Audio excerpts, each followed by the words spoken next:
നമുക്ക് സ്ക്രീനിൽ കാണാം. ഇവിടെ റദ്ദാക്കിയ വിമാനങ്ങളുടെ പട്ടികയാണ്.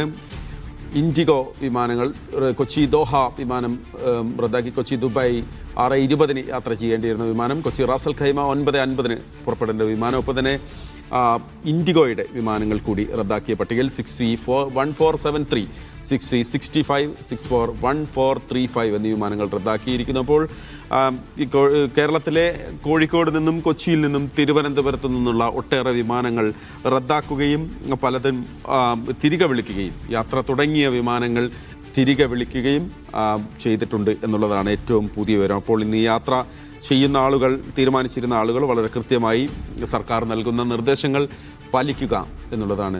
ഒരുപക്ഷേ വ്യോമപാത എപ്പോൾ തുറക്കുമെന്നത് സംബന്ധിച്ച് ഇപ്പോഴും ഒരു അനിശ്ചിതാവസ്ഥയുണ്ട്.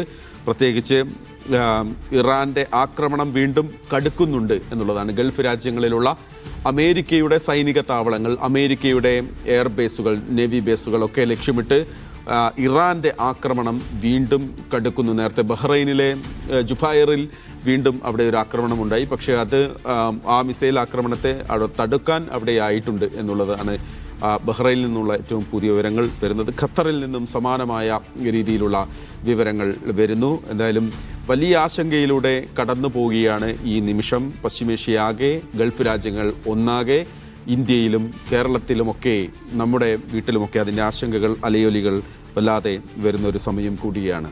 നമ്മുടെ പ്രിയപ്പെട്ടവർ ഒട്ടേറെയുള്ള സ്ഥലമാണ് ഗൾഫ് രാജ്യങ്ങൾ എന്ന് നമുക്കറിയാം. പ്രവാസികളായിട്ടുള്ള നമ്മുടെ സഹജീവികളായിട്ടുള്ള നമ്മുടെ പ്രിയപ്പെട്ടവരെല്ലാവരും അവിടെയുണ്ട്. എന്തായാലും നിലവിലെ സാഹചര്യങ്ങൾ അങ്ങനെ അതീവമായി ആശങ്കപ്പെടേണ്ട ഒരു സാഹചര്യമില്ല. ഇപ്പോൾ ഇറാന്റെ ആക്രമണം എന്ന് പറയുന്നത് അവിടുത്തെ സൈനിക താവളങ്ങളെ ലക്ഷ്യമിട്ടാണ്. അതായത് അവിടുത്തെ US-ന്റെ, അമേരിക്കയുടെ സൈനിക താവളങ്ങളെ ലക്ഷ്യമിട്ടുകൊണ്ട് തന്നെയാണ് ആക്രമണങ്ങൾ. അതുകൊണ്ട് തന്നെ മറ്റൊരു തരത്തിലും നമ്മൾ ജാഗ്രത പാലിക്കണം. അതിനപ്പുറത്തേക്ക് അതീവമായി ആശങ്കപ്പെടേണ്ട സാഹചര്യം നിലവിലെ സാഹചര്യത്തിലില്ല എന്ന് തന്നെയാണ്.